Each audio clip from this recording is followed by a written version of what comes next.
con la quinta sesión del Congreso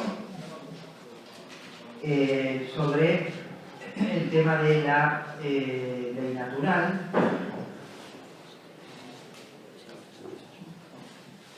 Tenemos aquí, en este caso, 3 exposiciones. Voy a presentar a cada ponente en el momento que tenga que decir ponencia, así que tenemos más fresco quién es cada uno. En vez de presentar todo de entrada, cada vez que hable cada uno, lo presento. En primer lugar, tenemos la ponencia del doctor Enrique Martínez, al que aprovechamos. Él nos va a agradecer que lo haya invitado, porque se invitó a sí mismo, pero sí que podemos aprovechar para agradecerle más formalmente la organización de este magnífico congreso, en que todos creo que estamos disfrutando mucho todas las ponencias, aprendiendo mucho y además haciendo escuela, ¿no? Escuela atomista aquí en Barcelona y en España. Muy bien. Aunque creo que no necesita presentación, vamos a presentarlo como a todos los ponentes. Enrique Martínez es doctor en Filosofía por la Universidad de Barcelona con la tesis Persona y Educación en Santo Tomás de Aquino, bajo la dirección del doctor Eduardo Forment. Es miembro de la Escuela Atomista de Barcelona, que tiene como referente al doctor Francisco Canals. Imparte docencia en filosofía en la Universidad de Bato-Liceu. Dirige el Instituto Santo Tomás de Valmesiana y su revista Espíritu. Es miembro ordinario de la Pontificia Academia de Santo Tomás y de su consejo directivo. Es presidente de la sección de Barcelona de la Sociedad Internacional Tomás de Aquino, España. Su investigación y docencia se centran en la metafísica de la persona y del conocimiento y la filosofía de la educación. El tema sobre el que disertará, dentro del contexto de esta sesión, que trata de ley natural, inclinaciones y preceptos, el tema que él va a desarrollar es la inclinación natural a la generación y a la educación. Le damos la palabra. Bien, muchas gracias. Respecto de la cuestión acerca de si he sido invitado o me he invitado a mí mismo, esto genera claramente una cuestión disputada. Martínez potes invitar ese hecho. Pero vaya, es una cuestión que no trataremos en el día de hoy. Entonces, bueno, vamos a tratar esta cuestión acerca de la inclinación natural a la generación y educación a partir del texto pues, ya comentado en numerosas ocasiones en esos días, ¿no? De la prima secunde, pues, del 94, artículo 2, de las inclinaciones naturales a la conservación en el propio ser, a la generación y educación de la prole y a vivir en sociedad y conocer la verdad acerca de Dios. Ese es un texto que ya ha sido mencionado en varias ocasiones, pero ese viene complementado en lo que se refiere a la cuestión de la inclinación natural a la generación y educación de la prole, con uno absolutamente capital en el comentario de las sentencias. Y lo voy a leer íntegro porque es el texto fundamental. A partir de ahí, pues lo demás es glosario. También ha sido comentado por el profesor Martínez Chavarría cuando hablaba del matrimonio, en tanto que si es natural, de qué modo es natural, etc., ¿no? Dice, respondo, afirma Santo Tomás, diciendo que algo se dice natural de 2 modos. Un modo como causado por necesidad a partir de los principios de la naturaleza, como es natural al fuego moverse hacia arriba, etc. De otro modo, se llama natural aquello a lo que inclina la naturaleza, aunque se precise del libre albedrío para su ejecución, como son llamados naturales los actos virtuosos. Y de este modo es natural el matrimonio, pues la razón natural inclina al mismo de 2 maneras. En primer lugar, en cuanto a su fin principal, que es el bien de la prole, y es que no tiende la naturaleza solo a su generación. Aquí viene la famosa definición de educación según Santo Tomás. Y es que no tiende la naturaleza solo a su generación, sino también a su conducción y promoción hasta el estado perfecto del hombre en cuanto hombre, que es el estado de virtud. Por consiguiente, Según el filósofo, 3 cosas nos dan los padres, que son el ser, el alimento y la instrucción. Ahora bien, el hijo no puede ser criado e instruido por los padres sin tener unos padres determinados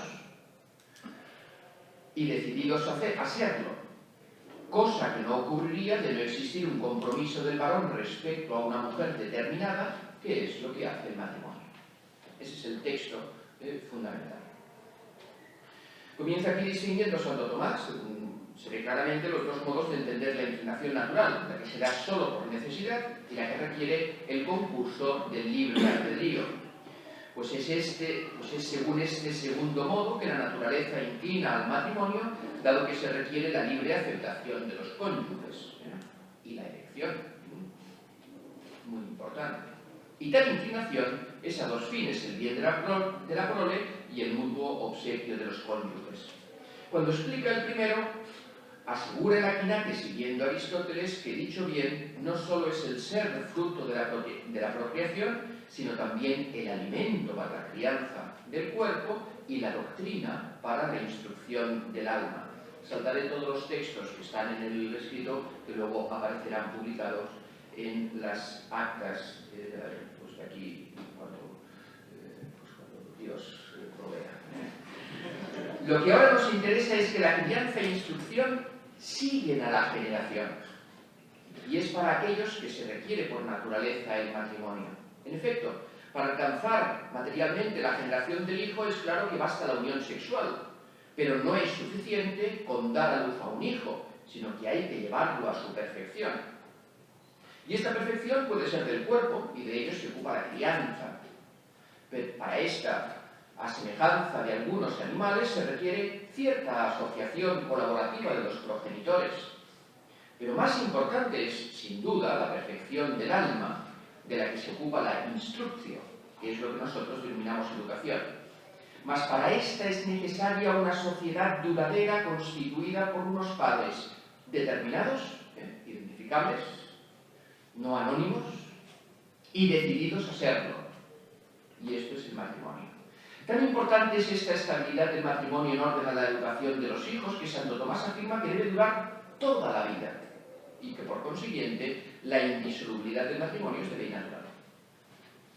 Después profundizaremos en esta necesidad del matrimonio para el perfeccionamiento del alma de los hijos, pero ahora volvamos al texto de partida y encontraremos que Santo Tomás nos determina con claridad en qué consiste este perfeccionamiento del alma, es decir, la promoción de la prole hasta el estado de virtud, y que esto es lo que denominamos educación. Se ve ratificado, por una parte, en un libro magistral de don Antonio Villampuelles,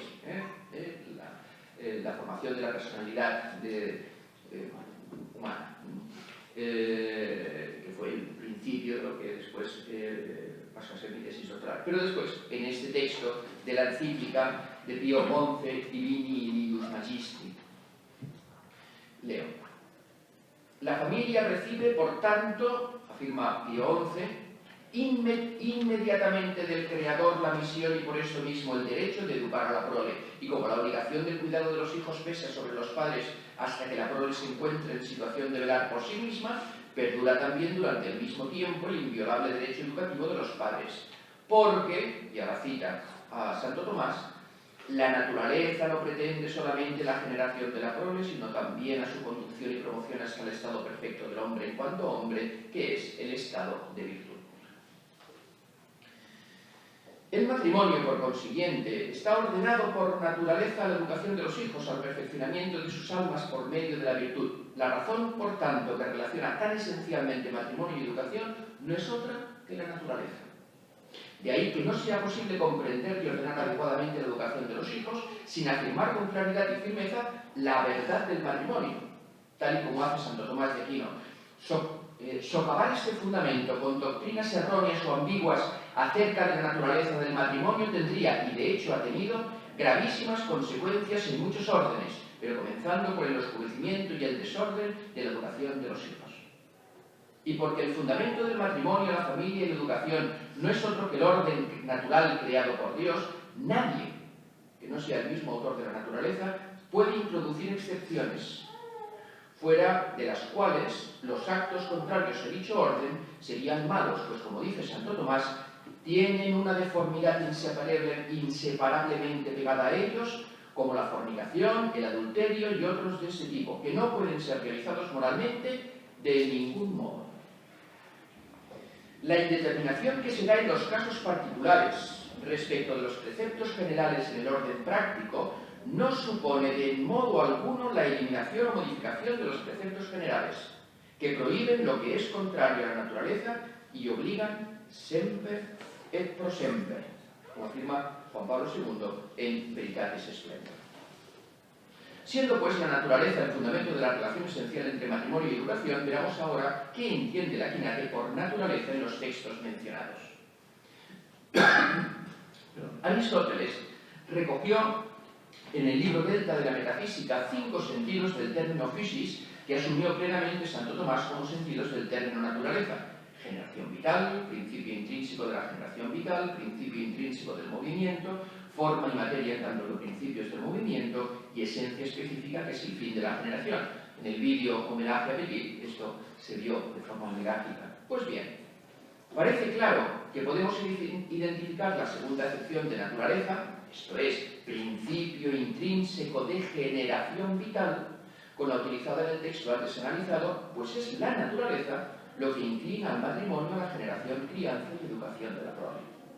Es interesante observar, no obstante, que Santo Tomás destaca en la naturaleza como generación algo no apuntado por Aristóteles, y es la conjunción entre generante y generado, como insistía tan claramente el profesor Petit. De este modo, dice en el comentario a la física: así pues, nacer se dice de aquellas cosas que son generadas junto al generante, como es patente en las plantas y en los animales, y así la naturaleza es denominada principio de generación y de movimiento. Y no se trata aquí de un mero contacto entre el móvil y lo movido, sino un surgimiento, una pertenencia de lo generado al generante, como veíamos en la conferencia del profesor Petit. Esta pertenencia propia de lo generado al generante se explica pues por la pertenencia del obrar al ser. En efecto, el ser de todo ente es acto y perfección, y por eso es apetecible como bien. Más aún, es comunicativo de su perfección, según aquello de Dionisio, el bien es difusivo y comunicativo de sí. Por este enraizamiento en el ser, cuanto algo más perfectamente procede, tanto más será algo uno con aquello de lo que procede, dice Santo Tomás. Y esto es lo que significamos con esa pertenencia de lo generado al generante. El fundamento último de toda inclinación a la propia perfección y a la comunicación de ésta se encuentra en última instancia en la bondad divina. Ciertamente quiso Dios crear este mundo liberalmente y no por necesidad o indigencia, sino solo para comunicar su bondad. Por consiguiente, debe decirse que todo bien creado se ordena a la bondad divina y busca asemejarse a ella, inclinándose por naturaleza a su propia perfección. Y también comunicando a otros esta perfección. Es el ordo o inclinación que tiene todo bien creado según su propia naturaleza o especie. Inclinación natural que en toda substancia mueve, como dice el texto del Prima Secundia, cuestión 94, en toda sustancia mueve a conservar el propio ser, que en todo viviente mueve a comunicarlo por la generación, que en todo animal mueve a conducir lo generado a su perfección por medio de la crianza de la prole. ¿Y cuál es la inclinación natural propia del hombre? Sigue el texto anterior diciendo: y hay en el hombre una inclinación al bien según la naturaleza racional, que es la suya propia, como la natural inclinación que tiene a conocer la verdad acerca de Dios y a vivir en sociedad. En efecto, la inclinación natural mueve a todo hombre a alcanzar la perfección en el conocimiento de Dios y en la vida social. Este conocido texto nos ayudará a comprender mejor la inclinación natural del hombre a educar a sus hijos en el seno del matrimonio, que es lo que voy a hacer ahora. Hay que comenzar diciendo que las inclinaciones superiores, vivir en sociedad y conocer la verdad acerca de Dios, no eliminan las anteriores, la generación y la educación de la prole, sino que las perfeccionan, al modo como la gracia no destruye la naturaleza, sino que la perfecciona, pues análogamente lo podemos decir aquí también. Por consiguiente, la inclinación a la generación y crianza de la prole común a todos los animales pertenece también al hombre, aunque siendo perfeccionada por lo propio suyo, que es vivir según la razón. Por eso identificaba el Aquinate la inclinación natural al matrimonio como requerida del concurso del libre albedrío, que según San Juan Damasceno acompaña estrechamente a la razón. De ahí que no pueda hablarse de matrimonio sino en el ámbito de la vida humana. La convivencia animal para la crianza de la prole no es matrimonio. Y cuando ésta, además, se ordena a la generación, crianza y educación de la prole, y así son contrarias a la naturaleza las uniones del mismo sexo. Puesto que el bien del alma consiste en vivir conforme a la razón, como afirma Dionisio, habrá que decir que la generación y crianza de la prole deberá ultimarse con la educación del alma. ¿En qué consiste este vivir según la razón que debe perfeccionarse con la educación? Afirmaba Aristóteles al final de la Ética a Eudemo que vivir según la razón consiste en contemplar a Dios, poniendo la amistad al servicio de este fin. Lo dice Aristóteles. Es lo mismo que enseña el Aquinate a relacionar las inclinaciones naturales del hombre como hemos visto, conocer la verdad acerca de Dios y vivir en sociedad, siendo la amistad el modo más perfecto de sociabilidad humana. Y hay que relacionarlas ambas. No son dos inclinaciones que aparecen al azar, en relación azarosa entre ambas. No. Hay que relacionarlas ambas de tal manera que vivir en sociedad es lo que ordena a conocer a Dios. Vivir en sociedad es lo que ordena a conocer a Dios. Así lo dice el Aquinate en Interregno. No es por tanto el último fin de la multitud reunida a vivir virtuosamente, sino llegar a la fruición divina a través de la vida virtuosa. Si ponemos en relación este texto con el inicial, podemos comprender mejor la naturaleza de la educación a la que se ordena el matrimonio, porque hay que identificar el matrimonio junto con los hijos con una sociedad que denominamos familia. La vida familiar es una forma de vida social, mucho más íntima y con mayor pertenencia en el ser que la misma vida política. Esto lo constatamos en el siguiente texto de Santo Tomás, de notable fuerza expresiva, en el que compara la familia con un útero espiritual. El hijo es naturalmente algo del padre, en primer lugar, porque en un primer momento, mientras está en el seno de la madre, no se distingue corporalmente de sus padres, pero después, una vez que ha salido del útero materno y antes del uso de razón, está bajo el cuidado de sus padres como contenido en un útero espiritual. Es cierto que hay otras sociedades educativas en el orden natural, como la escuela o la misma comunidad política. La relación entre todas ellas no es asunto de poca importancia, pero excede las pretensiones de esta ponencia. Otro aspecto a destacar es que si en el segundo texto se afirma que la inclinación a la contemplación de Dios pasa por la vida virtuosa, en el primero se pone como fin de la educación el estado de virtud. La ordenación de los hijos, la vida conyugal y cualquier actividad humana se ordena a su fin último, que es la felicidad en la contemplación de Dios, como dice Aristóteles. Pero cada una de estas actividades tiene su fin específico y la educación busca que el hijo sea virtuoso. Conviene reflexionar, aunque sea brevemente, sobre este estado de virtud que es fin de la educación. Veíamos antes que es propio de un bien ser comunicativo de su perfección, y ello de tal manera que cuanto más perfecta sea esa comunicación, mayor semejanza obtendrá, de tal manera que pueda ser a su vez causa difusiva de la perfección recibida.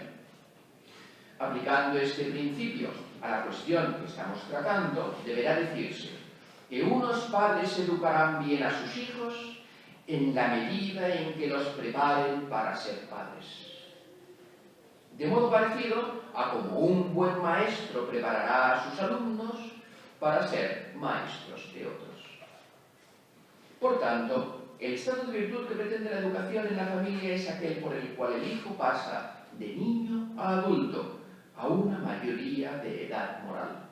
Eso significa, bien a las claras, que el que ya ha alcanzado el estado de virtud es capaz de gobernarse a sí mismo. Es lo que leíamos antes cuando decía Santo Tomás que el que vive según la razón es provisor de sí mismo, por lo que la educación consiste en ayudar a hacerse prudente, como explica muy bien Diácones. No es de extrañar que cuando Santo Tomás se pregunta acerca de la imagen de Dios en el hombre, comparándola con el ángel, y supuesto que éste es más imagen de Dios por la mayor perfección de su naturaleza intelectual, añada que el hombre es en algo más imagen de Dios que el ángel, y es en la generación de los hijos. Pero aclara que no es por la mera generación, pues sería también de la generación animal o vegetal, sino en tanto que es una generación del que vive según la razón. Eso nos lleva a argumentar que el hombre es imagen de Dios en lo que se refiere a la generación, por cuanto ésta se completa con la educación, por la que un hombre puede vivir precisamente según la imagen de Dios que hay en su alma. Esta educación, que corresponde a la naturaleza intelectual del hombre, se realiza propiamente por medio de las palabras que los padres dirigen a sus hijos. Y el fruto de ellos es que los hijos llegan a conocer la verdad y decirla en su interior. Esta concepción del verbum mentis no es ciertamente una generación, porque el concepto del hombre no es un hombre, pero sí requiere que el hijo haya sido engendrado.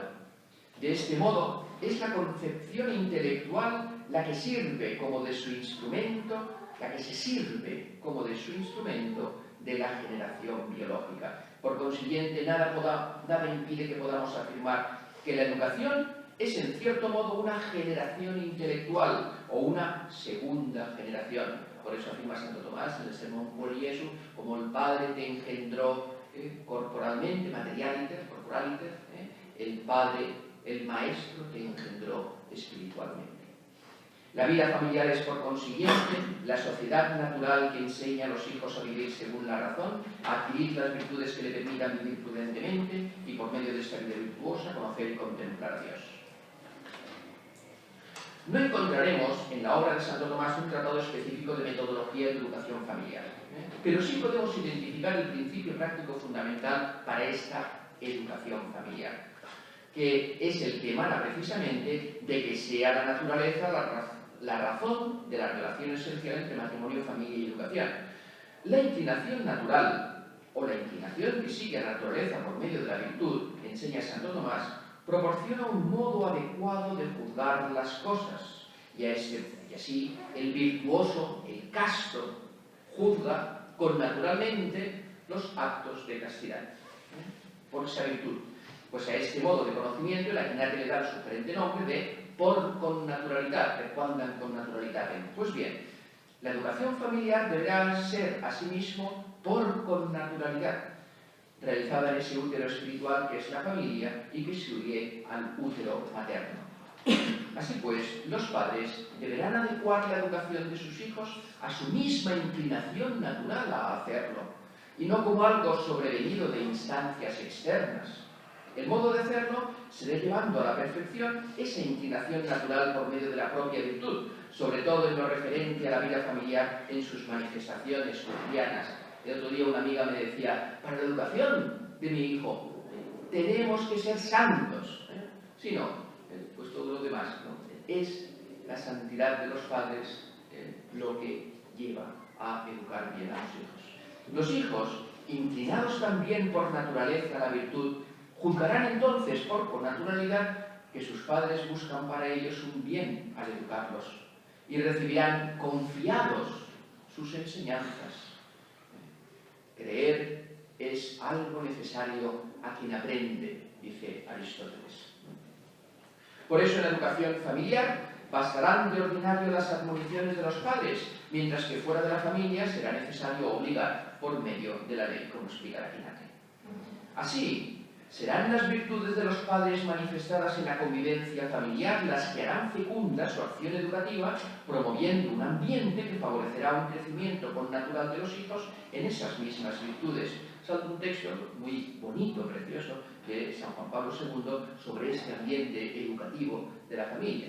Lo tendrán en las actas. Y voy a la última parte de la ponencia. Muy entroncado con lo último que decía el padre Ignacio María Manresa respecto de la necesidad de la gracia para poder vivir los preceptos de la ley natural. La necesidad de la gracia. El error principal que denunciaba Pío XI en Divini Ius Magistri era el naturalismo en la educación. Esto es, poner exclusivamente la confianza en las fuerzas de la propia naturaleza sin contar con la necesaria ayuda de la gracia de Dios. Santo Tomás tampoco entiende la educación sino en tanto que perfeccionada por la gracia y ordenada a un fin sobrenatural a la luz de aquel principio teológico capital en su doctrina. La gracia no destruye la naturaleza, sino que la perfecciona. De este modo, todo lo natural queda asumido por el orden de la gracia, también lo que corresponde a la educación como fin del matrimonio. Por eso, dice la Quinate, el más importante bien del matrimonio es la prole que ha de ser educada en el culto a Dios. Ya se ve que los educadores en la fe en la vida familiar siguen siendo los padres, que participan de la misión educadora de la Iglesia por el sacramento del matrimonio, que no destruye, sino que perfecciona el orden natural respecto de la educación de los hijos. Esto es así hasta tal punto que no se puede bautizar a un niño contra la voluntad de sus padres, pues iría contra la ley natural.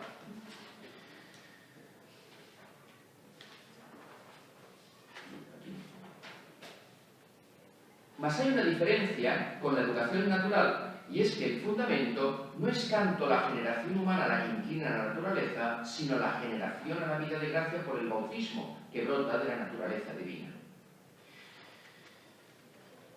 Tampoco se pierde en esta educación sobrenatural el orden natural, que pone el fin de la educación en el estado perfecto del hombre en cuanto hombre, incluso en lo que corresponde al ser provisor de sí mismo, propio de la mayoría de edad.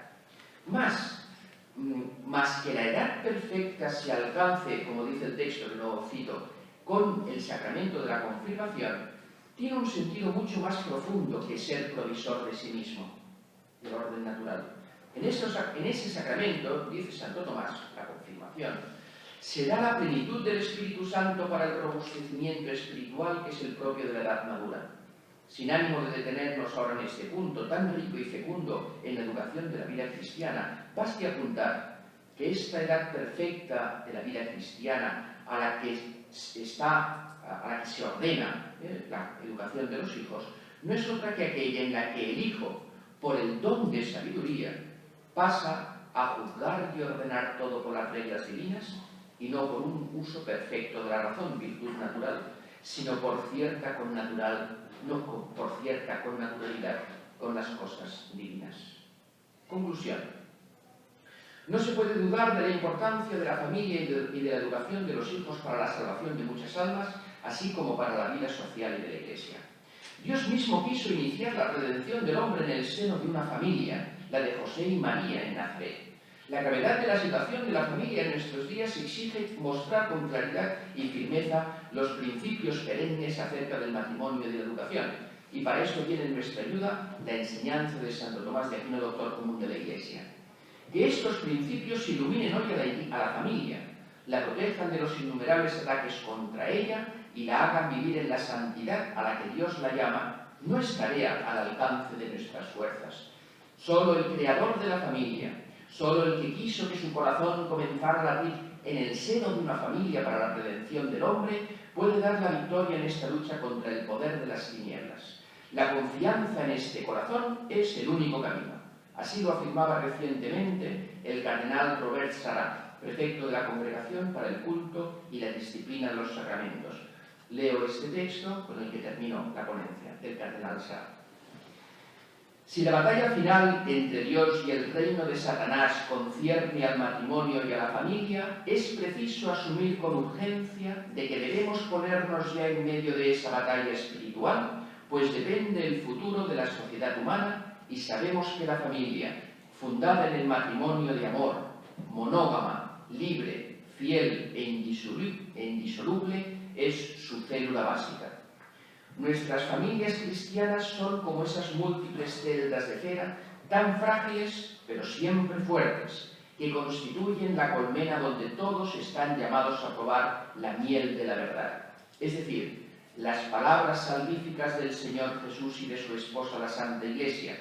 En este año jubilar de la misericordia podemos encontrar refugio como María, Madre del Redentor y Madre nuestra, en el corazón de Jesús, en su sagrado corazón, traspasado por amor a nosotros antes de que sea demasiado tarde. Muchas gracias.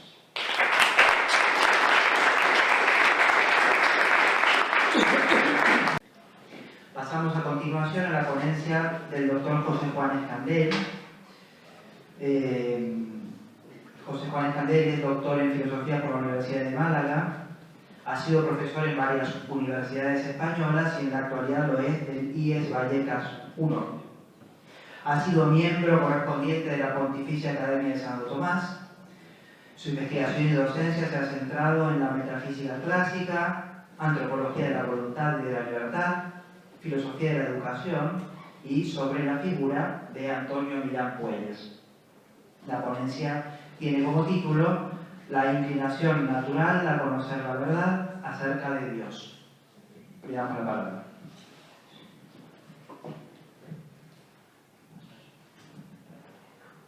Muchas gracias, querida Martín, por tu amable presentación.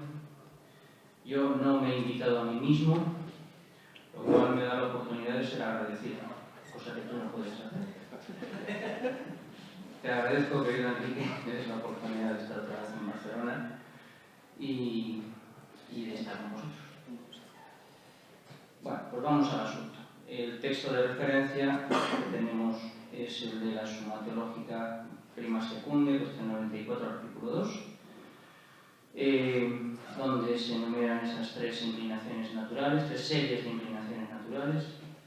La que me ocupa a mí se presenta en la tercera serie, la que deriva de la naturaleza de la razón, dice Santo Tomás. De ella, dice Santo Tomás, en ese mismo lugar, que derivan las inclinaciones al conocimiento de la verdad acerca de Dios y a vivir en sociedad. Como en el título se manifiesta, me ciño solamente a la primera. Hay quienes ven en la enumeración por Santo Tomás de las tres series de inclinaciones un elenco completo de todas las que son en el hombre naturales, confiados quizá por el orden seductor en que se distinguen según la sustancialidad, la vida y la racionalidad. Para el caso de la segunda serie de inclinaciones, las vitales, explícitamente dice Santo Tomás que las dos que enuncian no agotan la lista, pues deja reconocida la existencia de otras al añadir tras ellas, et similia. Y algo semejante ha de pensarse cuando, al referirse a las tendencias del tercer grupo, que resultan de la índole racional del hombre, presenta las dos antes literalmente mencionadas, precedidas por un sicut, esto es, por ejemplo. Ambas razones abonan sostener que las tendencias enumeradas por Santo Tomás en este lugar son tan solo las más patentes o las más relevantes. De acuerdo con el título de mi intervención, debo limitarme a tratar solamente de la inclinación humana al conocimiento de la verdad acerca de Dios. ¿Cómo se justifica la existencia de esa inclinación y cómo hay que entenderla? Para un examen de esta cuestión según las condiciones propias de este acto, me parece oportuno articularlo en dos partes. La primera deberá reflexionar sobre la índole propia de lo que se expresa con el término inclinación natural, como el género en el que se incluye la especie cuya diferencia determinante es la verdad acerca de Dios. El concepto de esa verdad acerca de Dios habrá de ser examinado en la segunda parte de mi intervención. Fecistinos a te et inquietum est cor nostrum donec requiescat in te. San Agustín dice esto en las confesiones, como todo el mundo sabe. Nos hiciste, Señor, para ti, nuestro corazón está inquieto hasta que descansemos. No es raro que los apologetas apelen a estas conocidas palabras de San Agustín para remover a los ateos hacia el reconocimiento de Dios. El argumento consiste en mostrar que en la aceptación de Dios se satisface un anhelo íntimo y que solamente aceptándolo se encuentra la felicidad. Claro que la eficacia del argumento depende al cabo de que el interpelado reconozca en sí mismo la existencia activa de esa inclinación original, una vez ha concedido la experiencia de una inquietud de insatisfacción en su corazón cuando éste ha querido encontrar reposo en algo que no es Dios. Es decir, al corazón se le reconoce como algo natural una inclinación hacia Dios, la cual se manifiesta negativamente en la sensación de insatisfacción cuando el corazón se vierte en algo que no es Dios. Ese corazón, capaz de inquietud, es el poder de orientar la totalidad del propio ser, y en esa inquietud muestra que tiene su propia dinámica, que no se somete a los aciertos o desaciertos de las decisiones particulares que puedan o no reconocer a Dios. La existencia de inclinaciones naturales ha de ser dado por sentado. La existencia de inclinaciones naturales ha de dar por sentado que de haberlas, su eficacia es independiente de la voluntad. De lo contrario, no pueden ser tenidas por naturales. Esa es la razón de fondo por la que el corazón inquieto es síntoma de una inclinación natural insatisfecha. Al mismo tiempo, la tendencia natural ha de ser compatible con su efectiva frustración, pues de lo contrario no podría suceder que el corazón estuviera inquieto cuando se decide dar la espalda a Dios. La inquietud es fruto a la vez de la tendencia y de su insatisfacción. Por eso la tendencia radical de la que resulta ha de ser una tendencia independiente del logro de su objeto.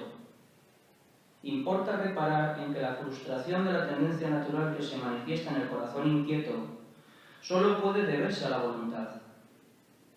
La tendencia natural se despliega, claro está, en la voluntad que la secunda, pero también se encuentra, puesto que es natural, necesaria, inevitable, en la voluntad que la bloquea.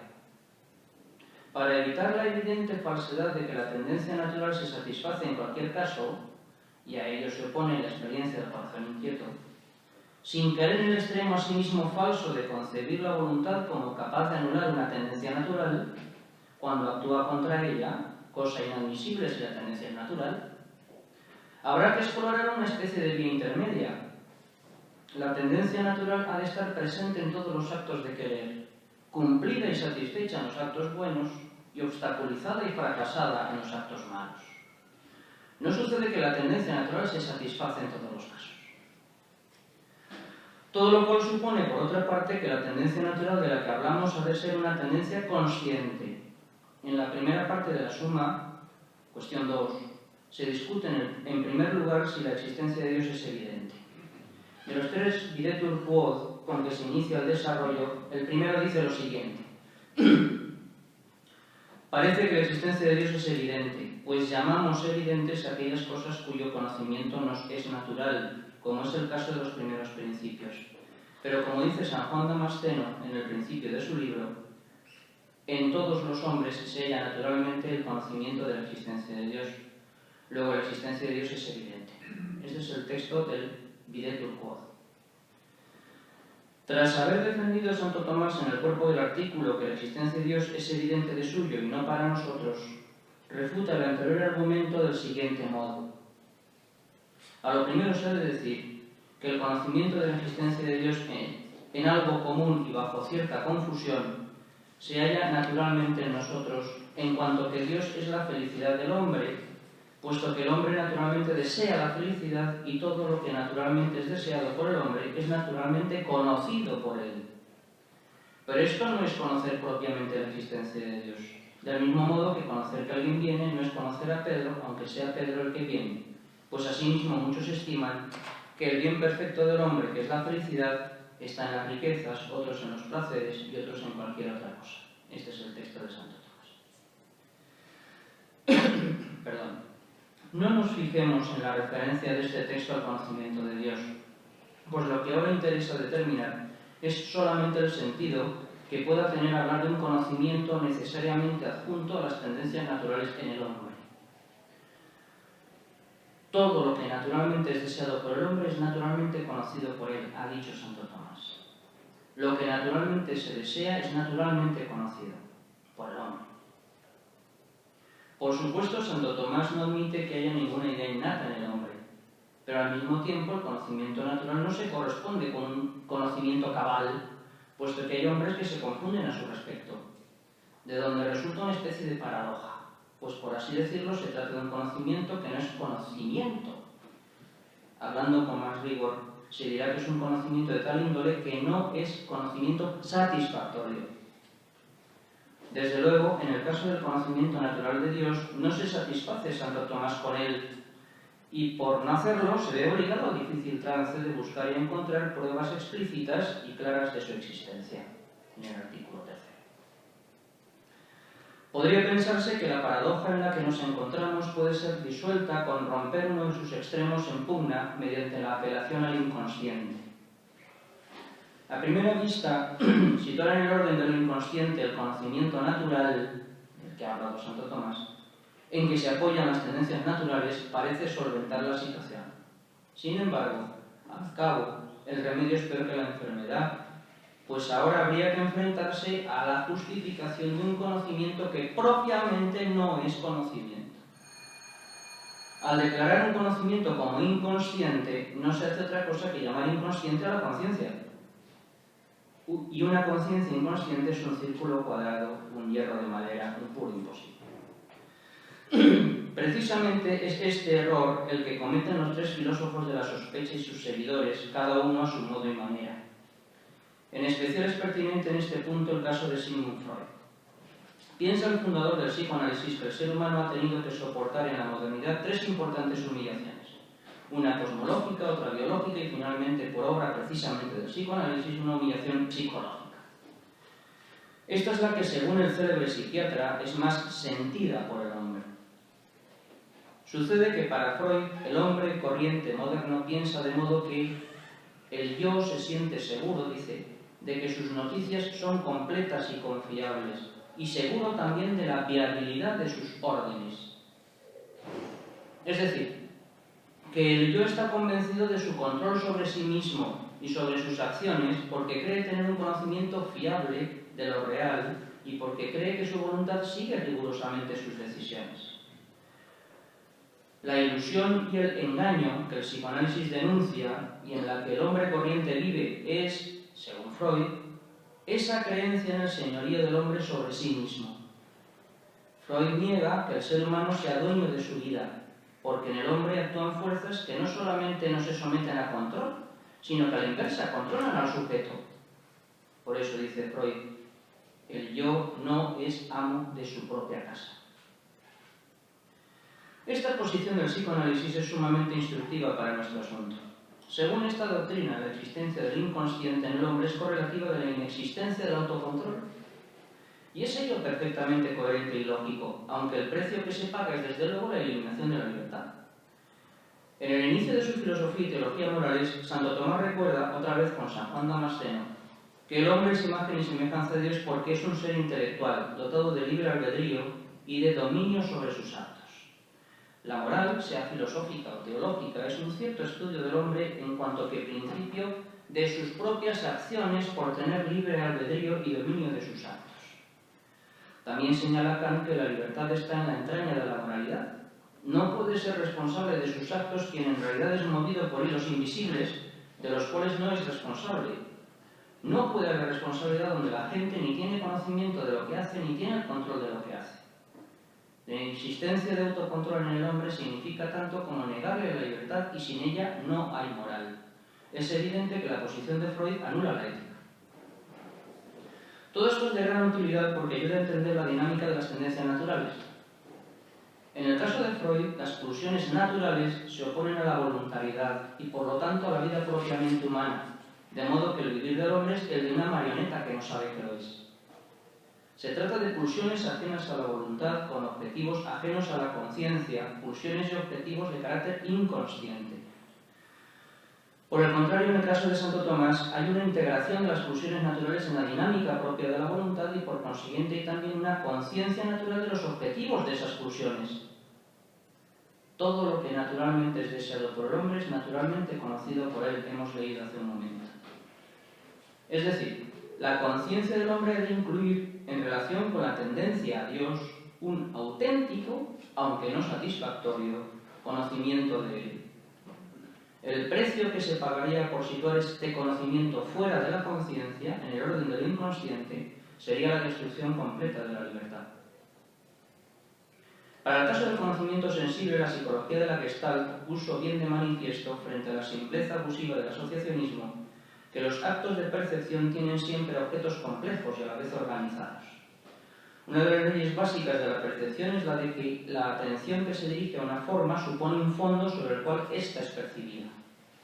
En el caso del conocimiento intelectual, y ya en el orden de la simple aprehensión, sin negar su simplicidad, es preciso decir que lo pensado en cada idea particular puede tener un contenido lógicamente complejo. Por ejemplo, el concepto de elefante, si lo es de verdad, incluye que se trata de un ente real sustancial, viviente y sensitivo.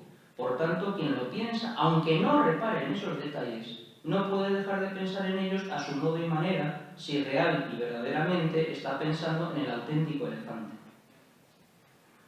Análogamente, por lo que respecta a las tendencias o apetitos, es necesario concebirlas de modo que incluyan, como en primer plano, lo que explícitamente persigue su sujeto, sin que con ello se puedan dejar de lado que en ellas se incluyan, por definición, otras metas básicas y necesarias. Por ejemplo, nadie que actúa por deseo de un objeto cualquiera puede dejar de querer al mismo tiempo su propia felicidad, como no es posible, por ejemplo, querer escribir sin querer un instrumento para hacerlo. Aristóteles alude a este mismo asunto cuando al comienzo de su Ética Nicómaco llega a la afirmación de un fin último de nuestros actos. Si existe, esto es archiconocido, ¿verdad?, algún fin de nuestros actos que queramos por él mismo y los demás por él, y no elegimos todo por otra cosa, pues así se seguiría hasta el infinito, de suerte que el deseo sería vacío y vano, es evidente que ese fin será lo bueno y lo mejor, dice en el capítulo 2 del libro primero de la Ética. El fin último del hombre no es un fin distinto y al margen de los actos de los hombres, sino que es algo supuesto, incluido en ellos, o lo que es lo mismo. La tendencia natural a la felicidad está en acto incluida en la tendencia particular que dirige cualquier acción libre. En resumen, no es que el querer del hombre sea manejado por tendencias extravoluntarias que se ocultan y escapan, tendencias inconscientes, sino que en sus tendencias particulares ocasionales hay un objeto central y en él se tiende también a metas no explícitas. Por lo tanto, la alternativa no se limita a ser la que hay entre lo consciente y lo inconsciente, entre lo voluntario y lo involuntario, sino que también es preciso admitir una cierta gradación en lo consciente y en lo voluntario. Las tendencias naturales están presentes en todas las tendencias. Esa presencia no puede ser ni inconsciente ni involuntaria en el hombre, porque es incompatible con la conciencia y con la voluntad, porque las imposibilita. Por lo tanto, ha de tratarse de una presencia implícita o indirecta, pero presencia al fin y al cabo. Las tendencias naturales no son tendencias a pesar de la voluntad y que la dominan impidiéndole ser ella misma, sino que se integran en su propio interior y en su constitutiva naturaleza. El corazón del hombre que está inquieto hasta que encuentra a Dios, aunque la inquietud no muestre inmediatamente que es Dios el objeto que la satisface. Del mismo modo que ver a alguien que viene no es ver a Pedro, el desear algo que nos satisfaga y tranquilice no es ver que Dios es nuestro fin. Sirva todo esto para desmentir que en el ser humano haya algo así como una tendencia inconsciente hacia Dios y que la religión tenga raíces en estratos ocultos del psiquismo humano. Se comprende que estas tendencias naturales, que están en el fondo de todas las demás, puedan pasar inadvertidas a muchos hombres. Pero si la tendencia natural del hombre supone un conocimiento natural, ello hace realmente imposible que la inadvertencia sea completa. Salvo fallo accidental, todo hombre está en condiciones naturales de descubrir que solamente en Dios está la tranquilidad de su corazón, aun supuesta toda forma de debilidad natural o adquirida. Ello se deduce de la doctrina del carácter implícito y no inconsciente de las tendencias naturales. Por eso se entiende que la Iglesia Católica haya podido afirmar que quienes voluntariamente pretenden apartar de su corazón a Dios, estoy citando Gaudium Spes 19, y soslayar las cuestiones religiosas, desoyen el dictamen de su conciencia y por tanto no carecen de culpa. No habría responsabilidad moral en el ateísmo si no hubiera una tendencia natural al conocimiento de Dios. Y tal tendencia no existiría en el hombre si ella fuera una tendencia puramente inconsciente, pues lo inconsciente no puede fundar una obligación moral. Pasemos a la segunda parte de este comentario. ¿Qué se entiende por el conocimiento de la verdad acerca de Dios? Salta a la vista que la expresión empleada por Santo Tomás es un poco larga. ¿Acaso el conocimiento de la verdad acerca de Dios no equivale al conocimiento de Dios sin más? También es tópico convenir que Santo Tomás escribe en la Suma con máxima parquedad de palabras. La apariencia primera de este texto es que ha sido redactado con alguna prolijidad. Mas aunque es cierto que hubiera podido decirse lo mismo con alguna mayor condensación, también puede serlo que aquí Santo Tomás se esmera en dejar bien claro lo que desea expresar evitando confusiones. Téngase en cuenta que esta inclinación natural pertenece al tercer grupo, esto es, a aquellas que resultan de la índole racional del hombre, y la verdad es el bien de la razón. Tampoco está de más dejar dicho que el conocimiento de Dios al que este texto alude es sin duda el conocimiento natural, en el sentido de lo que es asequible a la razón humana según sus fuerzas constitutivas. No otra cosa de decirse si el conocimiento de la verdad acerca de Dios es el fin que satisface a una inclinación o apetito natural. Para que la Pinate pudiera estarse refiriendo en este lugar al conocimiento sobrenatural de la fe, sería preciso que la tendencia o inclinación en cuestión fuera no natural, sino estrictamente sobrenatural. Lo sobrenatural no es asequible a lo natural por sí mismo, aunque de ello no se deduce, por supuesto, como es de suponer, que Santo Tomás se oponga en este lugar a la fe sobrenatural. Simplemente queda fuera del marco de referencia, que es el de la naturaleza humana y sus capacidades naturales o meramente creaturales. Y esto es tan conocido como interesante y relevante. Merece atención el hecho de que Santo Tomás comience su tratado de teología de la fe proponiendo unas pruebas de la existencia de Dios. Como es también en ese mismo sentido que en el lugar al que me vengo refiriendo, permanezca su autor en el plano de la simple filosofía, sin apelación ninguna sustancial a la fe. Habrá que insistir en que el Santo Tomás que elabora la más elevada teología de la fe es el mismo que a sí mismo cultiva con autoridad la suprema sabiduría humana, de donde se infiere que el doctor Angélico no admite distinción esencial entre el Dios de la fe y el Dios de los filósofos. Ha sido nuestro Jaime Balmes uno de los escritores que con mayor firmeza han repetido que hay un íntimo acuerdo entre la fe y la filosofía, como tantos otros. Enfrente, en los tiempos actuales, cunde la convicción opuesta, según la cual la racionalidad es monopolio de la ciencia y la filosofía y, por lo tanto, la fe se sitúa en el ámbito de lo irracional. Vista esta posición desde la razón natural, es un racionalismo. Visto desde el ángulo de la fe, es un fideísmo. La razón se encierra en su territorio meramente natural y la fe se recluye en las nubes de la pura fe. La razón es insensatez y la fe una locura. Lo reconoce paladinamente un autor tan claro como enemigo de la fe cristiana como Bertrand Russell. Dice: no creo que la verdadera razón por la que la gente acepta la religión tenga nada que ver con la argumentación. Se acepta la religión emocionalmente. Como es natural, Bertrand Russell no está dispuesto a consentir en la existencia de semejante cosa a la que achaca, con toda coherencia, todos los males del mundo. El libro ¿Por qué no soy cristiano? Es ciertamente un ataque de mera descalificación contra la fe cristiana. Una posición en apariencia solícita por la fe y también por la razón, pero radicalmente enfrentada con la de Santo Tomás, se encuentra en Hans King. King sostiene, tras presentar su personal análisis de la mentalidad actual, lo siguiente: no solo la filosofía y la teología, sino también las ciencias de la naturaleza han tenido grandes dificultades con los cambios en la imagen del mundo. Ni las ciencias de la naturaleza ni la filosofía y la teología pueden resolver por sí solas tamañas dificultades. Las unas y las otras se ven, hoy más que nunca, obligadas a la mutua colaboración. Nunca ha parecido tan posible y fructífera como hoy una colaboración semejante, una vez eliminados tantos prejuicios y subsanados tantos malos entendidos por ambas partes.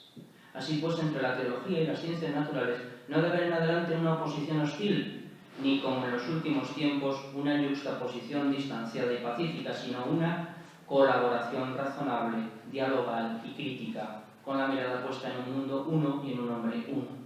Hasta aquí el texto de aquí. Verdaderamente el sentido literal de estas palabras puede hacer pensar que la mutua colaboración entre teología y filosofía con las ciencias coincide con la del doctor Angélico. Sin embargo, la diferencia se manifiesta nítida si se lee un poco más adelante. Dice Kuhn: como presupuesto para esta nueva colaboración crítico-dialógica entre la teología y las ciencias naturales, se requiere evidentemente un radical cambio de rumbo de parte de la Iglesia y la teología. El propio Kuhn es bien consciente de la radical diferencia que hay entre su idea de colaboración crítico-dialógica y la armonía entre la fe y la razón que propone Santo Tomás. El Dios de la Biblia, dice Kuhn, no se identifica con el Dios de la antigua imagen del mundo ni con el Dios de la filosofía griega. El rechazo por Kuhn de la escolástica cristiana no es una mera elección de estilo por gusto o sensibilidad, sino el rechazo de un modelo esencial de las relaciones entre la fe y la razón. Lo que Kuhn muestra como colaboración entre una y otra supone haberlas concebido según el emparejamiento entre racionalidad y ciencia, filosofía por un lado, y por otro entre irracionalidad y fe. El Dios de la fe, el Dios de la Biblia, según dice Kuhn, es para Santo Tomás el mismo Dios que el Dios de los filósofos. Por supuesto que los filósofos de referencia no son los deístas del barroco tardío y de la Ilustración, esos filósofos y sabios a los que quizá se refiere Pascal. El Dios de Jerusalén es el Dios de Atenas, como sin duda pensaba Santo Tomás al aprobar el aristotelismo y su motor inmóvil, y unir la teoría del Dios uno y filosóficamente estudiado con el Dios trino y redentor en Cristo, al que se accede por la fe sobrenatural. Tiene la inclinación natural al conocimiento de la verdad acerca de Dios una dimensión práctica. Y con esto voy a acabar. Para la razón, en su uso teórico, Dios es descubierto en la cima de la metafísica tras el laborioso ascenso que comienza por el examen de los seres finitos materiales y que prosigue por los seres vivientes, sensitivos y racionales. Esta vía del puro conocimiento no solamente no es asequible a la mayoría de los hombres, sino que sobre todo presenta una esencial insuficiencia aún en el plano de la razón y de la vida humana naturales. Y aquí hay un motivo fundamental inmediato de ello. Dice Millán Bueyes: cuando el acto del entendimiento y el de la voluntad recaen sobre un objeto enteramente espiritual, el acto volitivo es superior al intelectivo, porque el objeto en cuestión es más perfecto como querido, tal cual es en sí mismo, que como entendido, tal cual es en el sujeto cognoscente. Esta es la doctrina escolástica conocida.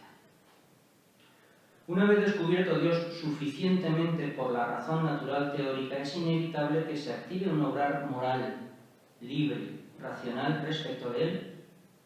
Esto se llama religión, que significa orden a Dios, reverencia hacia Dios, como dice Santo Tomás en la Secunda Secunde, cuestión 80 artículo.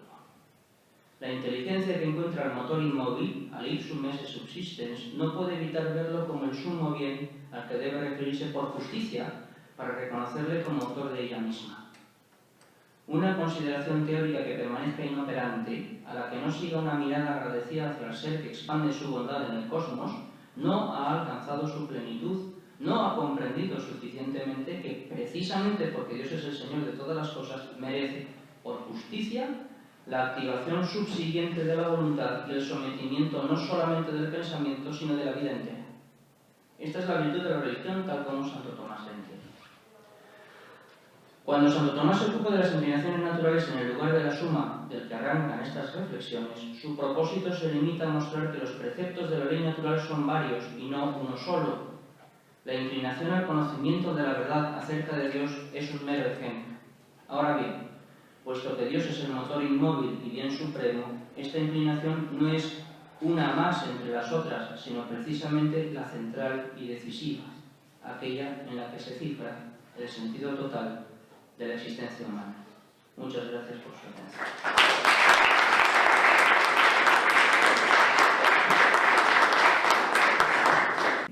Pasamos a la última de las ponencias de esta mesa. Toca el turno de la exposición del doctor Miguel Ángel Belmonte. El doctor Miguel Ángel Belmonte es doctor por la Universidad Internacional de Cataluña con la tesis Prudencia, Orden y Vida Política, de Aristóteles a Weber y vuelta. Imparte docencia de Filosofía y Ciencia Política en la Universidad Doctor Ibaseu, en donde es director del Departamento de Educación y Humanidades. Su investigación y docencia se ha centrado en la virtud de la prudencia política y en cuestiones antropológicas y políticas a partir de la literatura. El título de la ponencia que nos brindará es La naturaleza maestra de la prudencia política. Le damos entonces la palabra.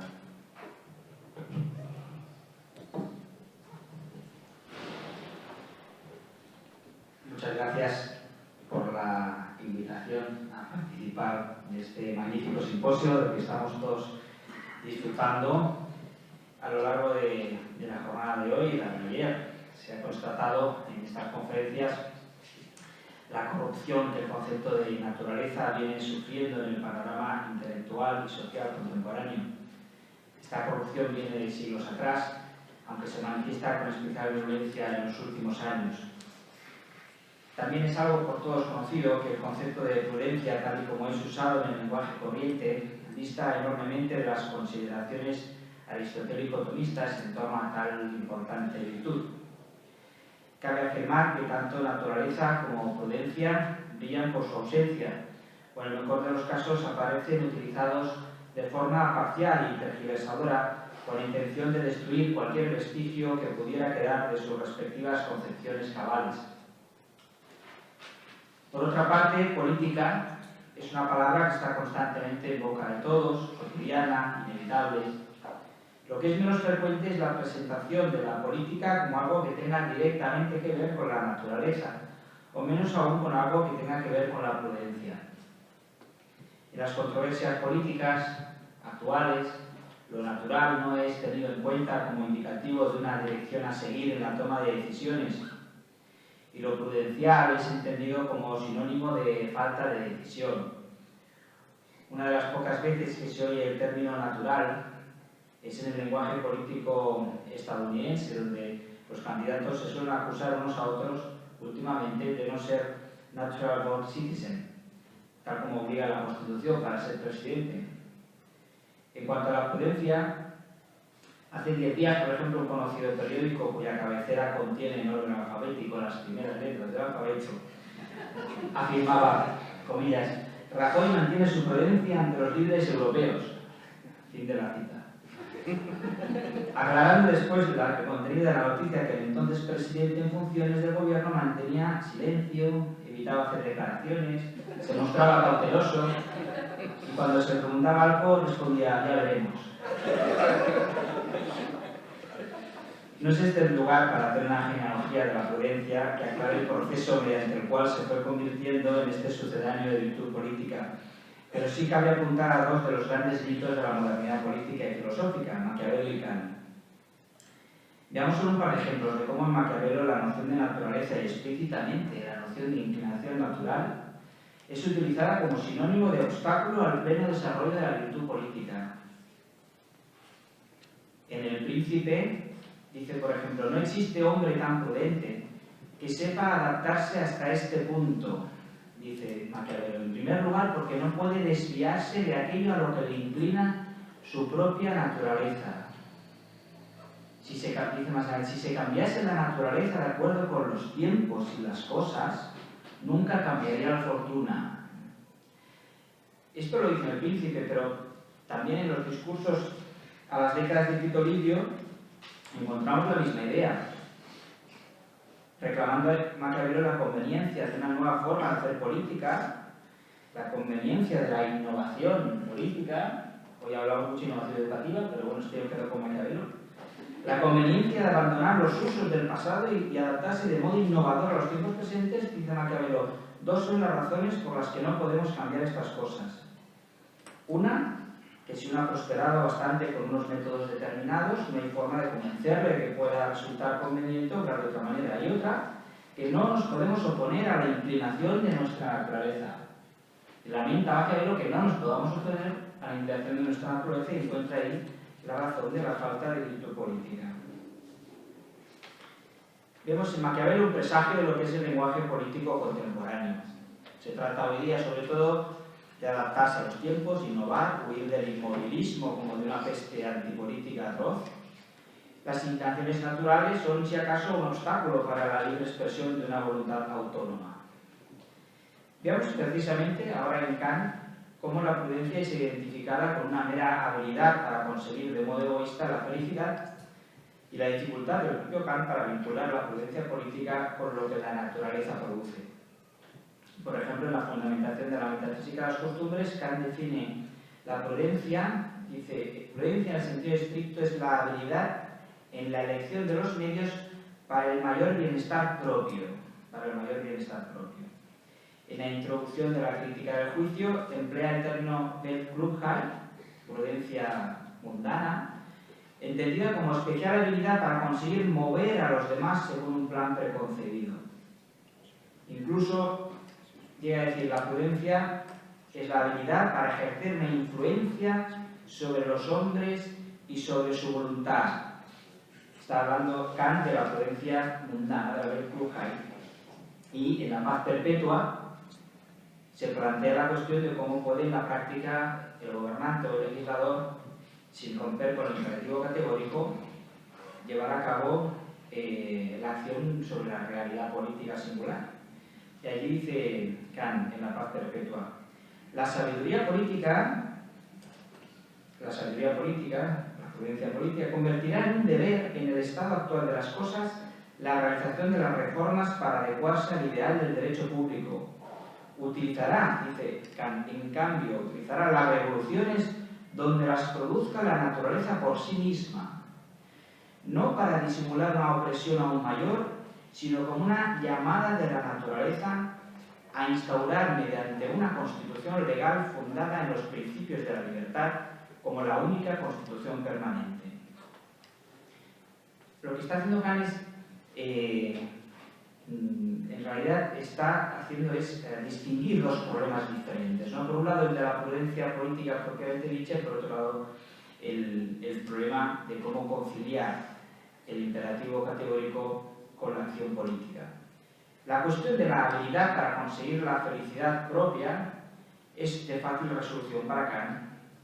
Simplemente se trata de aplicar el fiat justitia pereat mundus, ¿no? El imperativo categórico. Sin embargo, la misma inflexibilidad no la consigue mantener Kant para la prudencia política.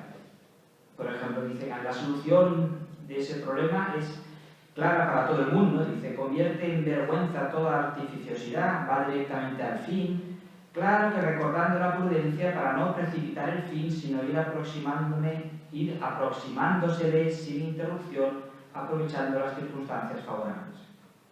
En resumen, el pensamiento político moderno ni reconoce la naturaleza como fundamento ni el carácter virtuoso prudencial de la política, mucho menos reconocerá en la naturaleza algo así como una guía o una maestra de la actividad política. Veamos ahora en qué sentido puede afirmarse en clave aristotélico-tomista que la naturaleza sea maestra de la prudencia política. Tres son los principios fundamentales. Primero, no lo vamos a repetir de nuevo, pero el orden de las inclinaciones naturales es correlativo al orden de los preceptos de la ley moral, etc. Básico. Segundo, el arte imita la naturaleza, también se ha dicho, se ha explicado y lo voy a insistir yo de nuevo. Y en tercer lugar, pero no es menos importante, la política no crea a los hombres, sino que los toma de la naturaleza. Este principio es fundamental.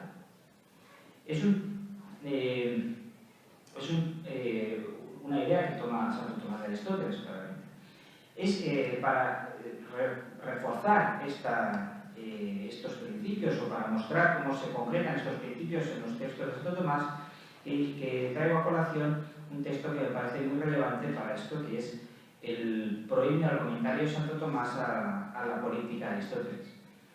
Precisamente el proimio, lo que hace, en el proimio al comentario de la política, lo que hace Santo Tomás es básicamente comentar un pasaje de la física, el pasaje en el que dice Aristóteles aquello tan conocido de el arte imita la naturaleza. En la física, libro segundo, capítulo segundo, dice Aristóteles el arte imita la naturaleza, pero un poco más adelante, en el capítulo octavo, dice Aristóteles, en general el arte o bien ejecuta lo que la naturaleza es incapaz de hacer, o bien la imita. Ahí también hay un matiz, no solamente el arte imita la naturaleza, ¿no? Sino que de alguna manera la naturaleza como que se queda sin hacer cosas, como que le deja de alguna manera al arte que las complete. Comentando ese pasaje de Aristóteles, en ese proemio al comentario del propio Santo Tomás de la política, dice Santo Tomás, como enseña Aristóteles en el libro segundo de la física, el arte imita la naturaleza, dice: es necesario que las operaciones del arte imiten las de la naturaleza. Dice, si el maestro de algún arte hiciera alguna obra de arte, el discípulo que aprendiera el arte de él deberá considerar la obra del maestro para obrar a su semejanza. Ut ad eius similitudinem et ipse operetur. Por eso el intelecto humano, cuya luz inteligible se deriva del intelecto divino, debe ser formado por la observación de las obras de la naturaleza para obrar de manera similar. Y un poco más adelante, dice Santo Tomás, empero la naturaleza no perfecciona lo que es del arte, sino solo dispone algunos principios y presta en cierto modo a los artífices el modelo para obrar. El arte, en cambio, puede compulsar lo que es natural y usarlo para consumar su propia obra, pero no puede perfeccionarlo. Luego es preciso que las ciencias humanas que versan sobre realidades naturales sean ciencias especulativas y las que versan sobre realidades producidas por el hombre sean ciencias prácticas u operativas según la imitación de la naturaleza. No hay escisión entre pensamiento y acción de una manera radical, como si fueran dos mundos apartes, sino que las ciencias prácticas lo son según la imitación de la naturaleza. De acuerdo, claro, que la política, por supuesto, no es mera tecné, no es mero arte, porque la praxis no se puede reducir a poiesis, pero es cierto que la política tiene una parte de pericia artística análoga a la ciencia del médico, por ejemplo. En el comentario de Santo Tomás a la física de Aristóteles, dice Santo Tomás: la razón de que el arte imite la naturaleza reside en que el principio de la operación artificial es el conocimiento, pero todo nuestro conocimiento es tomado por los sentidos de las cosas sensibles. De ahí que en las cosas artificiales obremos a semejanza de las cosas naturales.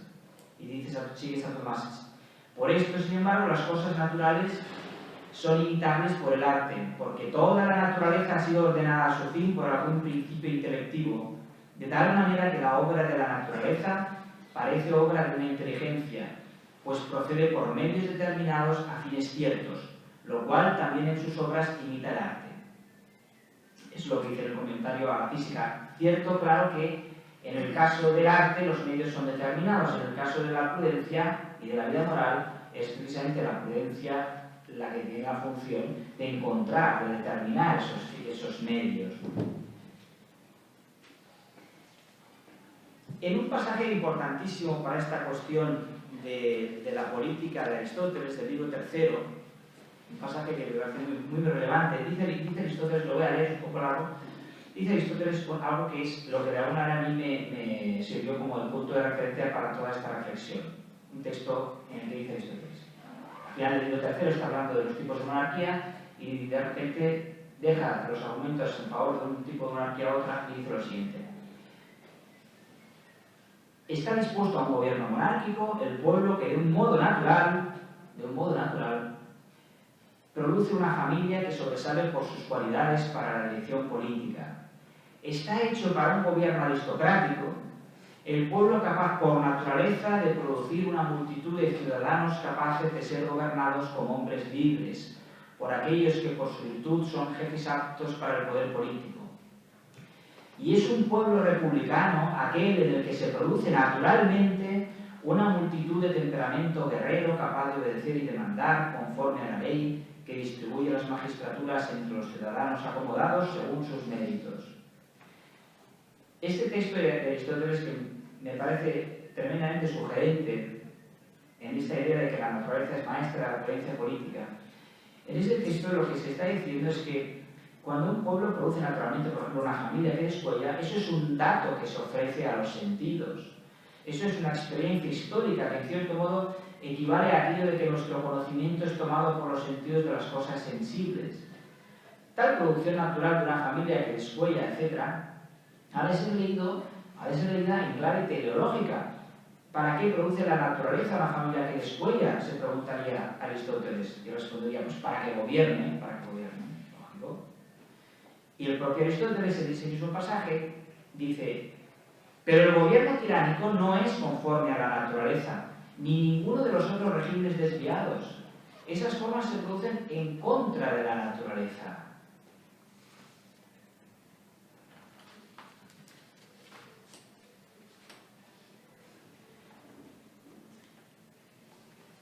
El gobierno tiránico es antinatural. Es tan antinatural que casi no es ni un gobierno. Y sin embargo está en la línea de lo que veíamos antes de Maquiavelo. Hay un personaje que seguramente te suena, que es Lady Macbeth. Lady Macbeth, en un monólogo muy importante de la obra de Shakespeare, dice que no vengan a mí contritos sentimientos naturales. En el acto primero de Macbeth, Lady Macbeth, en un monólogo muy conocido, está como pidiendo, ¿no?, que desaparezcan de ella cualquier rasgo de maternidad, cualquier rasgo de feminidad, cualquier rasgo de sentimiento de piedad, ¿no? Y dice expresamente que no vengan a mí contritos sentimientos naturales, compunctions, basic needs of nature. Esto parece una cita de Maquiavelo, y bueno, pues hay como menos de 100 años de diferencia entre un texto y el otro. Y en la misma obra de Macbeth, el asesinato por parte de Macbeth, ¿no?, del rey, ¿no?, es juzgado por un personaje secundario en la escena segunda, ¿no?, dice como algo contra natura, como unnatural, ¿no?, dice este personaje, todo es contra natura como es el acto que se cometió, unnatural, ¿no? Y toda la obra de Macbeth, de alguna manera, es una lucha entre la naturaleza entendida como las fuerzas desagradables salvajes y la naturaleza entendida como el principio moral, el principio de lo que es realmente ser humano, ¿no? El acto quinto, el doctor, que aparece el personaje secundario, dice: los actos contra la naturaleza engendran disturbios contra la naturaleza. Los actos contra la naturaleza engendran disturbios contra la naturaleza. El acto homicida de Macbeth desencadena una serie de catástrofes naturales, una serie de situaciones aberrantes, como caballos escapándose y comiéndose unos a otros, cosas así. Y en esa misma escena, el doctor que dice los actos contra la naturaleza engendran disturbios contra la naturaleza, el mismo personaje añade: Dios, perdónanos a todos. La naturaleza no ha perdonado, ¿no? Y eso me recuerda algo que decía el doctor José María Petit. Dios perdona siempre, el hombre a veces, la naturaleza nunca. Esto es clarísimamente lo que creo yo que se ve en esta obra de Shakespeare y que recoge, yo creo, bastante bien en el personaje de Lady Macbeth, lo que es una visión maquiavélica de la vida política, de la vida moral, y a su vez entronca claramente con la idea aristotélica y tomista de que la tiranía en realidad es lo más antinatural. Precisamente Santo Tomás, en el de Regno, dice respecto a la tiranía: no solo los hombres se esconden tanto de los tiranos como de los animales salvajes, sino que estar sujeto a un tirano equivale a ser presa de una bestia voraz. Es una manera contundente también esta del de Regno de expresar esa incompatibilidad entre tiranía y naturaleza. Estos ejemplos de Aristóteles, Shakespeare, el propio de Regno, sirven para ilustrar una idea, ¿no?, que quiero aquí sostener, ¿no?, y es que la naturaleza es maestra, pero de modo cuasi imperceptible, ¿no? Es precisamente en el acto antinatural en el que se nos manifiesta más oblicuamente el carácter de guía de la naturaleza. De alguna manera, es precisamente cuando la naturaleza no la percibimos claramente, cuando está más presente, cuando estamos imitándola, ¿no? Y es cuando nuestro comportamiento es antinatural, cuando realmente percibimos la relevancia de haber dejado de ser fieles a la naturaleza, ¿no? También en el de Regno, Santo Tomás añade ejemplos, numerosos ejemplos, ¿no?, de la historia, de la experiencia histórica, cómo se muestra esa experiencia histórica maestra de la acción política, maestra de guía, ¿no?, de la actividad política.